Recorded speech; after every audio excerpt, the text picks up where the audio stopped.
I'm back again. I'm still not in my garden.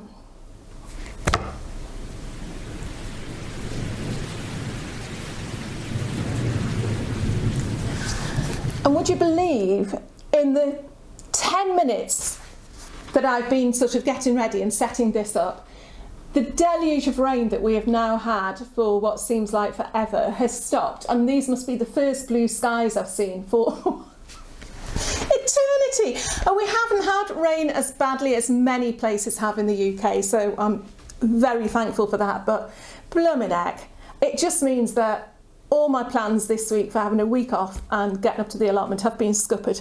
So what I wanted to do was just to actually show you that I am actually getting on with things, just not of the allotment. So you can see my hand, or hands, that one a bit, they are a bit dirty, a bit grubby. And that's not just because I'm grubby, it's because I've actually been playing in soil. There we go. So what I'm going to do today, I'm going to have a little look at, go through my seeds, because believe it or not, I still haven't got my seeds completely sorted. I know a lot of you will have made your lists and had your seeds sorted back in October, November, but it's now mid-February. I'm still not there. So I thought I'd just go with you and go and show you what I've actually got to plant. I'm going to show you this. I was hoping to hide it behind the box, but you can probably see it. I've got my little mic and an egg cup. There, just there. So I don't know what that's going to pick up, but I thought it might just be better sound than me echoing around the kitchen. Anyway, so what have you got, Jane? I'll tell you what I've got. I've got a whole load of bulbs that should have been planted last autumn. These were bought in good faith round about, I would say, September. Yeah, they should have been planted between October and November, and these are absolutely beautiful dwarf daffodils. And my idea with these was I was going to be planting them around the apple trees, the central apple tree and the two smaller apple trees, as some companion planting. They're really meant to be beneficial to apple trees. So I didn't just buy one of them, I bought 3, one for each tree. Now, again, I don't know if you can see over there, they are shooting. They haven't all died and withered. They are shooting. So I will throw them in a pot of soil or heal them in somewhere and just see what happens. But I don't know, have you ever done that? Surely it's not just me. You buy a whole load of seeds and then you don't plant them, especially if it's not your general planting time of year. This is the sort of start of the planting time, isn't it? Where you sort of start looking through stuff right now. I start to think, oh, okay, that was that. Okay, so I bought those last September. I also bought, fairly recently actually, my dahlia. One in particular last year was just absolutely beautiful, and I'd planted it in between, what was it in between? Was it in between the gooseberries? Or was that the cosmos? Oh, it might have been between the onions. Anyway, I planted it in a big bed, and I planted a couple more in pots, and it was amazing the difference that having a root run in the big bed made to the dahlia. I mean, obviously it was enriched soil as well, rather than just potting compost. But I've got another couple of dahlias that I'm hoping will do the same this year. I've got these ones. I wasn't too keen on the colours. I think they're a bit insipid, but I thought it'd be quite nice to have a little bit of a mix. And this one, this beautiful deep red one, Bishop of Llandaff. Don't know who he was. Don't know where Llandaff is. That was Welsh. Anyone know anything about that? And they're just called Polka and Purple Haze. But yeah, so that's not too late. They will be going straight into the soil. Ooh, probably late April, I would say. Again, they're one of these things, you have to protect them from frost. But I think, yeah, if you plant them sort of mid to late April, just making sure they're completely covered, they should be okay. So that's okay, they're still in time. What else have I got? You might like this. We went to, again, this was a fundraiser. I think it was in November, you see, so I was still garden-minded back in November. And the fundraiser I was at is very keen on making our town a plastic-free town. So we had paper plates, and we had this wonderful bamboo cutlery. Well, some people hardly use their cutlery, and it was all getting thrown in the bin. And so I know it's bamboo, and I know it will drop down, and it's environmentally friendly and everything. I mean, you can see some's a little bit stained, but it has had a really good wash. But yeah, I was the one pilfering through the bin, trying to get the best of the cutlery, because these will just make perfect. I mean, we could do it that way around, couldn't we? There's someone's dinner on there. It has had a wash. Perfect plant labels. So yeah, so I've got probably quite tens of nice forks and spoons. But yeah, I wouldn't want to use them again for eating, because, like you can see, some of them, I don't know if you can see, that's a bit stained. I think that was a curry. But yeah, why not reuse them again and again and again? So I was pleased with that little haul. What else have I got? I've got broad beans, £2.50. I bought these last week from Wilkinson's. And this is a variety I've not grown before. This is, let me get it right, Whitkium Manita. I mean, of course, they had the Aqua Dulce, which I always, swear by, and they had the other one, Bunyard's Exhibition, and I knew if I'd got either of those, I'd have been okay, but I went for something a little bit different, because it said popular, fast maturing variety with high yields. So that's what I'm after. Our broad beans last year were not brilliant, so again, hoping for good things from them. And also, and again, this came from Premier Seeds, the crimson broad beans. So they've got their beautiful colour bean. Well, to you they might just look like brown. But what I loved about these when I saw them flowering was that the flowers are crimson.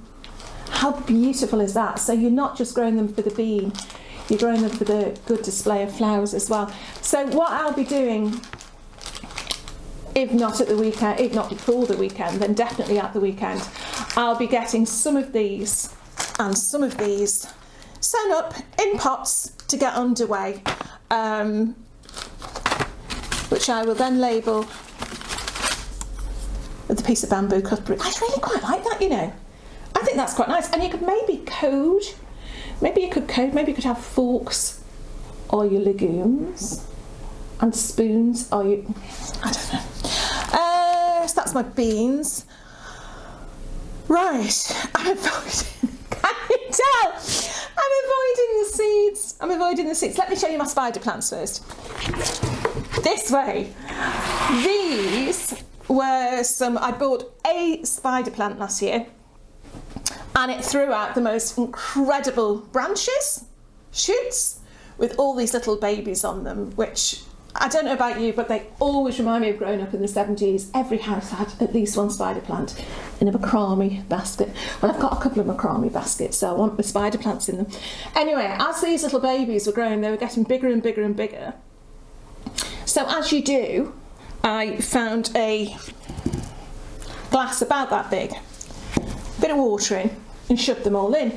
And then, as I do, just forgot about them completely again until last weekend. And bless them, they were so, this is them. They were so well rooted, but what had happened was, they were all put in as single plants, but many of them, it was almost like the roots had fused together. So I've now got, let's see if I've got a better example. I haven't. That's a single one. That's growing, no, it's a single. That's growing quite well. This one, there's about 3 in there, all grown together, and it seemed a shame to split them up because they were friends. So, my camera's flashing at me. Where's my camera flashing? I don't know. Is it a spider plant, maybe? But yeah, so I've potted them up, I've passed them on to friends, and I'm really pleased with them. One of the things I was going to do today, shall I do it now? I might do it now, because it'll put me off looking at the seeds for a little bit. I've got these gorgeous little hangers, and I know, as well as the next person, if I was going to put a plant in there, I should really put some sort of drainage in, so some gravel or an alternative. But I'm not going to do that because I haven't got any. So just literally, I wasn't going to do this till I'm not prepared for this. But I'm quite excited about this. I've got,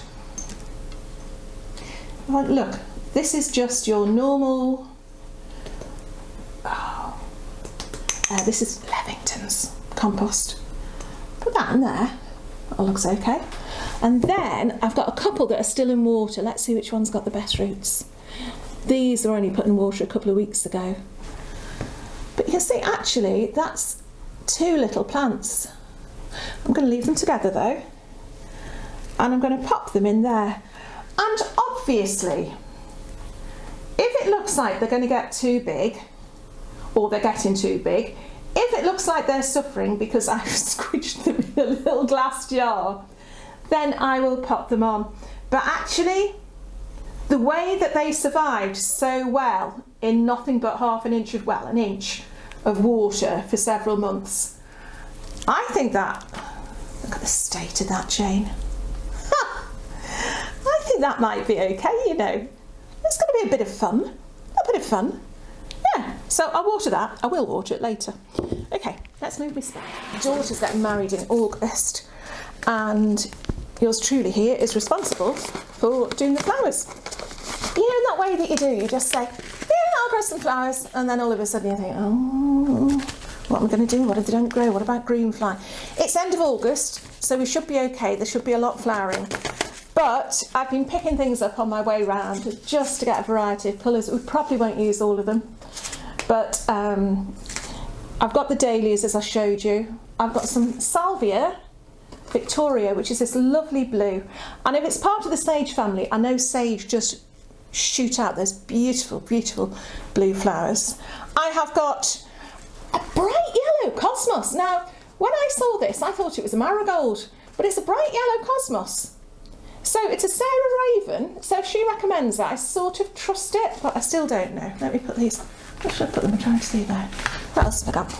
Oh, and then your standard cosmos, which is your dazzler. I've tried to go for flowers that I know are going to stand alone, if you like. They're going to, you could be able to put them in a bouquet and they won't have wilted half an hour later. So I know there'll be plenty of beautiful ones out there, but I've got to think of their longevity. Oh, these are a couple I've been given.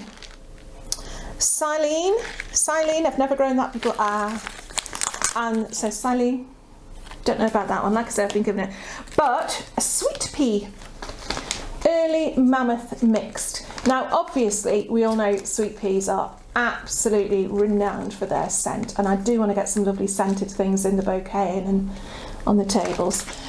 But I'm not keen on those colours. But I'm going to plant them anyway. I'm going to do them in a minute. But then I'm going to look for some single coloured, more dramatic ones for the wedding. What else have I got? Oh, white scabious and Ami magus. I think Monty Don planted some of these on Gardener's World. I think that's where I became aware of them. And again, they're Sarah Raven, and they just produce clouds of white flowers, which is supposed to be a bit like cow parsley, which again will be good fillers. So they're there. And I think that's it for now with regard to flowers. Rooting, because I've been so disorganised. Oh, marigold, hand-picked marigold, hand-saved marigold. Oh, hand-saved sweet peas. They might be off the allotment neighbour, who has some really, really beautiful dark red sweet peas. That'd be great. That'd go really well in the bouquet. They can go there. Oh, and I think they're cornflower. That's why I've got question marks on there. But because things I've just got put to one side, put to one side, put to another side, they're not in any order. And I don't really know what I've got. So, tomatoes. These are ones I forgot I'd ordered. I'm just going to go through them quickly. Saldaki, Amish paste. That's from the tomatoes off Richard and Paul from last year, which were delicious. They're absolutely brilliant. If you can get some of those seeds, great. I've kept some seeds, so they should come nice this year. What else? Cherokee purple. Now, I put, someone commented on the last video for some favourite tomatoes to grow. It's their first year growing tomatoes. And the ones that immediately came to mind were Sun Gold. And I think I said Amish paste and Marmande. And I said that I didn't really like purple tomatoes in that Not that I didn't like them, but the taste wasn't as sweet. So I don't really know why I've ordered those, but as I say, it was some time ago. So Cherokee, but they will be interesting. What else have I got? Pink Heart Heritage Tomato. These have all been sent by different people. It was so kind. Oh, here we go. This one, I just love the name of this one. Bloody Butcher. I want to be growing some Bloody Butcher. So I've actually got 5 sorts of tomatoes just there, but it's 6. But this is the other thing.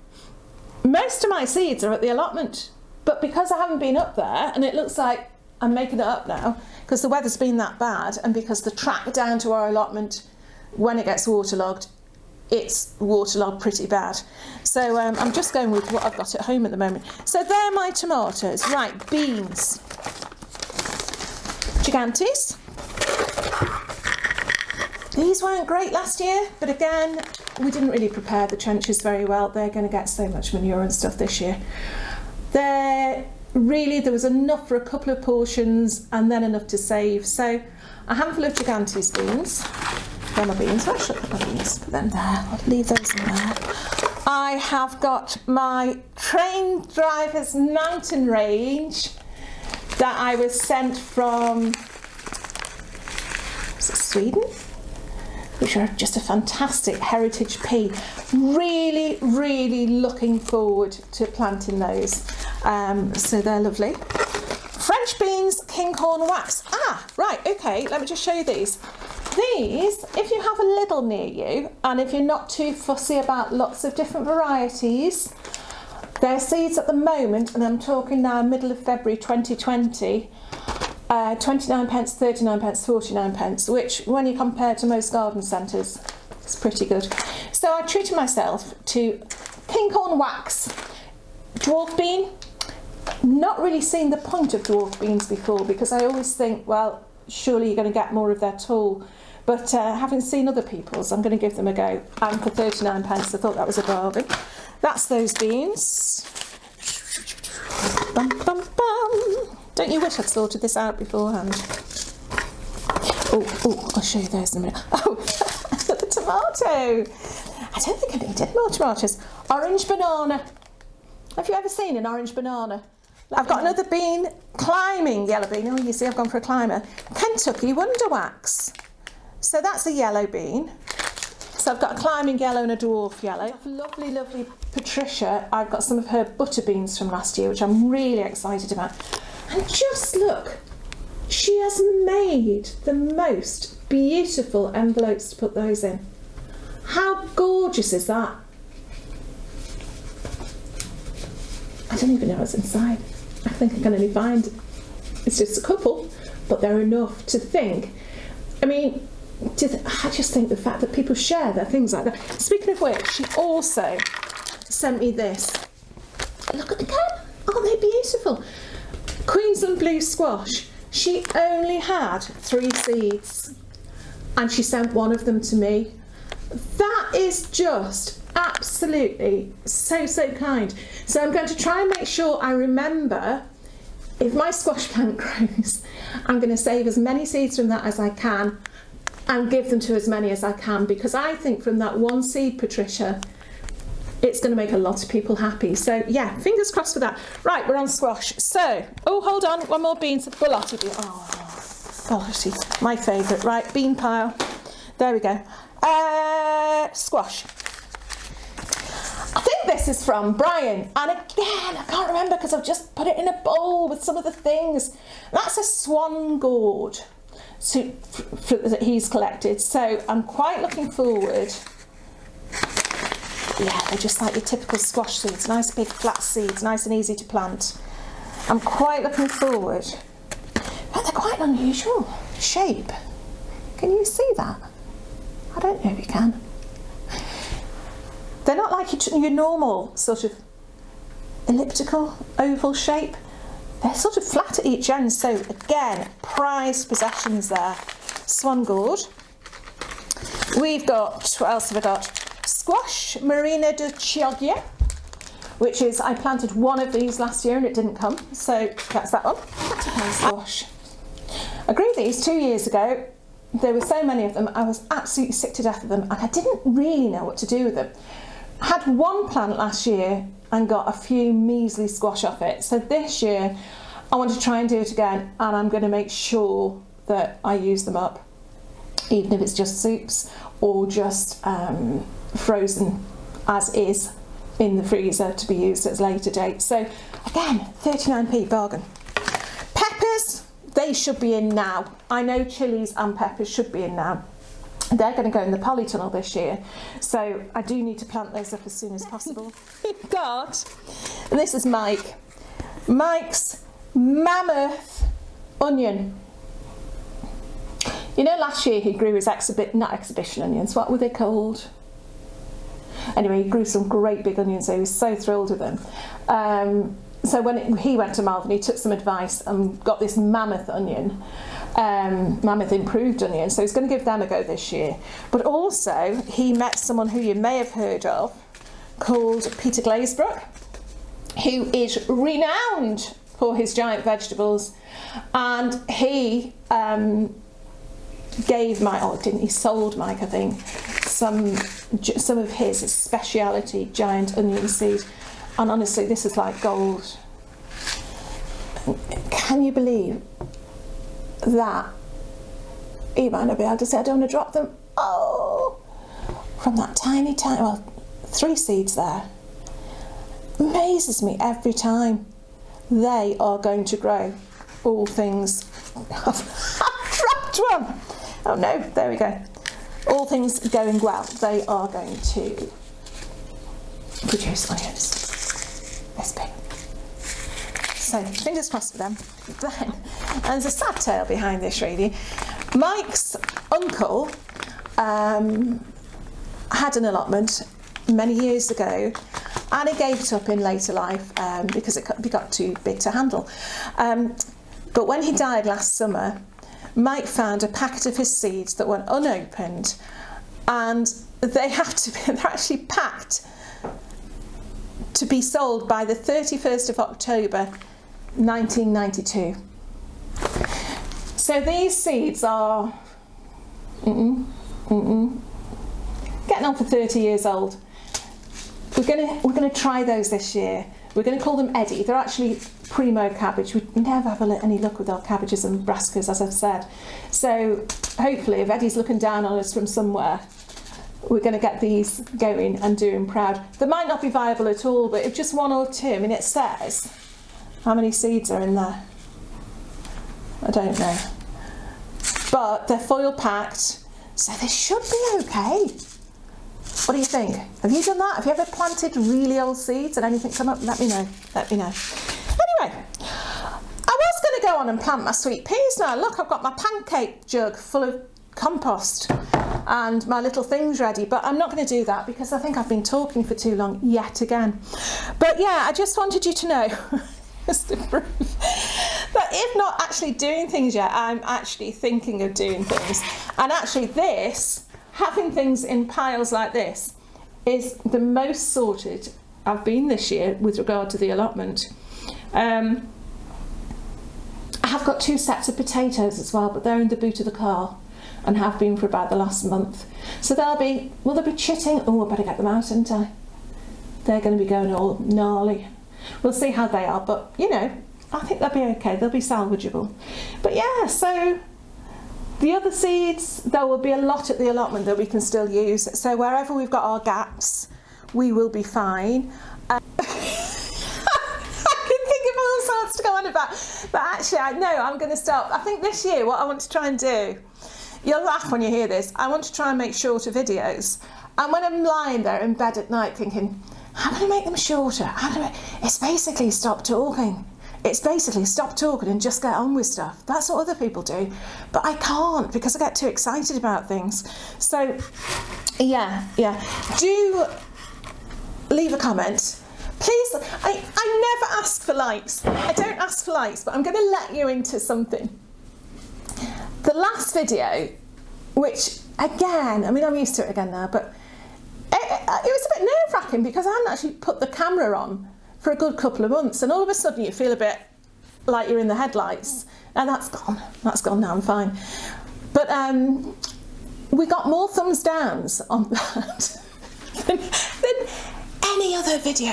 In fact, the ratio was more than 10% thumbs downs. So we do laugh about. I did used to get a bit upset about it, but I've talked to a few people about it, and you know, it is all traffic. As far as YouTube are concerned, it's traffic, whether it's thumbs up or thumbs down. But we reckon, because it was Mike and I and Rocky, that maybe it was that our phone's going down the other room. That means Rocky's going to start howling in a minute, and he's just behind the camera. He might not hear it if he's asleep. We reckon it was maybe 4 thumbs downs for me, 4 thumbs downs for Mike, and 2 for Rocky. That's Rocky howling. Thanks for the thumbs up. Let us know you're still out there, you're still watching. Get over to the Facebook page. We've got so many lovely people over there now. If you've got any questions on here, you can put them over there as well. And I tell you, you get some brilliant answers. We've got that many tomato recommendations. It's ridiculous. So get over there, say hello. And we've also got an Instagram. Oh, I'm saying we. I've got an Instagram page. And believe it or not, on the Instagram page, I don't do any talking. I don't even do much writing. It's usually just a couple of words and a pretty picture. So yeah, I'll put all the links to those below. Whatever other links I've talked about, I'll put them below as well. But I am going to go now. I am getting dirty hands. I have got my hands in the soil, and I've got plans for the future. So I hope your plans are all going too well. And if you're in the UK, please don't get too wet. Okay. Fingers crossed we'll have spring around the corner. Okay, see you soon. Bye.